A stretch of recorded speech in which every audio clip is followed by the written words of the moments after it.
that it pays attention to the social context of the entrepreneur's activity. Instead of looking at entrepreneurship too generally, it looks more specifically at where that entrepreneur is active and how that social and religious or ethnic or gender-based context influences the decisions and the activities of the entrepreneur. So the Oxford perspective is able to do that because it is drawing on the intellectual resources of the rest of the university. And fairly few business schools in Europe and America do that. Business schools tend to be off on the side of the rest of the university, or they are standalone entities. I know that there are some academics here in the room with us today, and you may be familiar with this pattern from colleagues in Europe and the States, and even here. Very often the business school is a slightly separate entity, or the business faculty, if it is embedded in the rest of the university, is quite independent. Oxford has made an enormous effort to integrate the intellectual life of the whole university in the activity of the business school, and that has enriched, I think, our understanding of entrepreneurship and given us a perspective on different ways of thinking about it. So, I'm sorry, that was the wrong button. I'm going to have to press a different button there. Okay. So what happens in most of the world is classroom-based teaching. Classroom-based teaching, where people sit, just like you're doing, and someone else stands, just like I'm doing, and it's a fairly passive exchange. My students refer to this as the sage on the stage, which is a very backhanded compliment. Other people refer to it as a brain dump, where I dump what's in my brain onto your lap, and it's up to you to do something with it. Obviously, that's not a very effective teaching mechanism. So people are beginning to find new ways of teaching entrepreneurship, as well as many, many other subjects, that are outside of the classroom, where you're dealing more with the practice and less with the theory. So, for example, we're now spending a lot less time talking about business planning. We're spending a lot less time on financial modeling, and just generally a lot less time with pieces of paper and with spreadsheets or calculations. Obviously, those things are very important, but they're perhaps not best learned in a classroom and are better learned on the job. So we try to integrate the theory in the classroom with the practice of an actual entrepreneurial activity. And generally what that means is exposing students to something that is creative, and usually to a network of fairly innovative people, so that they can learn how to harness whatever ideas they have to whatever support they can find inside that network. And what this boils down to in the development of entrepreneurship, most generally understood, is we're teaching people how to do more research into whatever the environment is where they are planning to start their venture.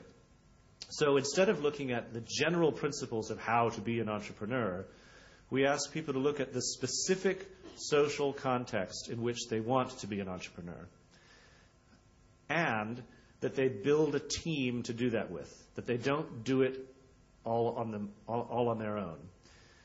The two big lessons, I think, that we're now concentrating on are how to understand the world around you and how to collaborate with others in that activity.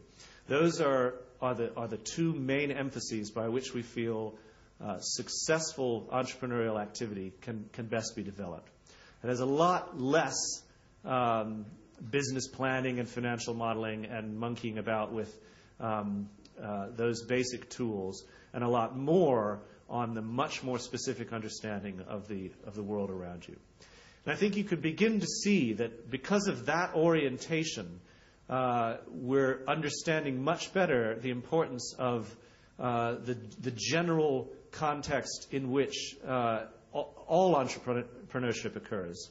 And more specifically, for example, in your case, if I were working and teaching in Malaysia, I would spend my time trying to help people understand the Islamic sociocultural values that are so important in this environment before I would spend a lot of time developing their abilities with business planning.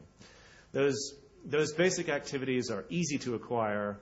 The sociocultural values are harder to interpret in a new context. So that's where we should put our major efforts. Here are some slides that I've used for the teaching of entrepreneurship or to promote the idea of entrepreneurship to interested parties. And you can see, as I go through them rather quickly, that they're about the general basic technique of starting a new venture.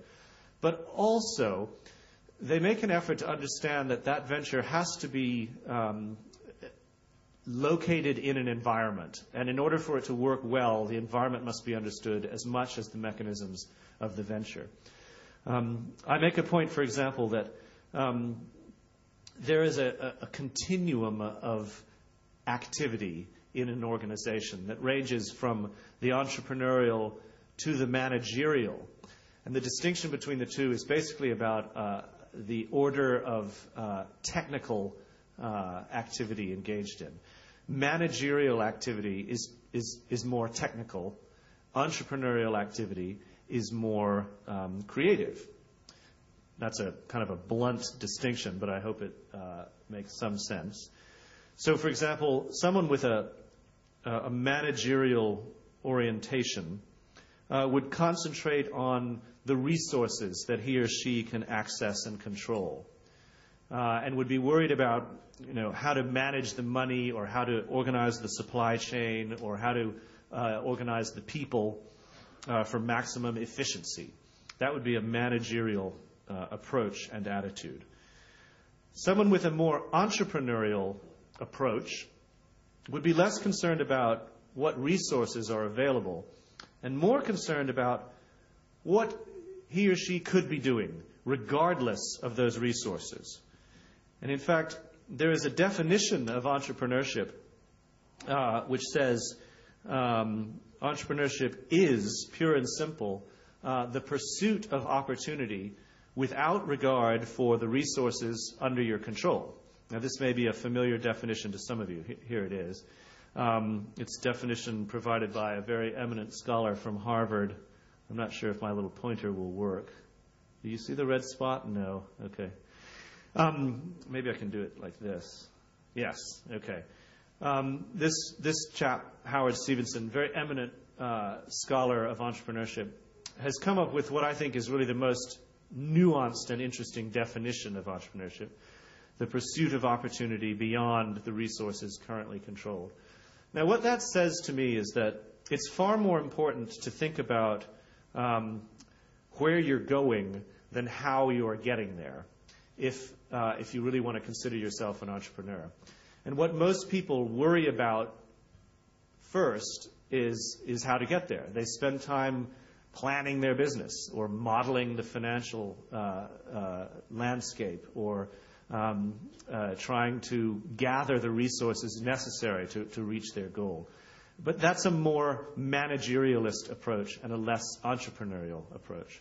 And it often goes wrong because the resources are not controllable in the end. So when we're beginning to teach people about entrepreneurship, we stress this point, that you should think about the opportunity, not obsess about the resources. Now, let me talk for a second about what I mean by opportunity. And this is something that I think those of you who are entrepreneurs in the room will have no problem understanding. And I imagine no one in the room will really have a problem understanding. There's a strong difference between an idea and an opportunity. An idea is something that anybody can have. It doesn't cost anything. It can come to you at any time. It's an easy thing to pop into your head. Just before we began, I was discussing with some of your colleagues the idea that maybe there should be another big hotel here in Johor Bahru. That's an idea. Is it a good idea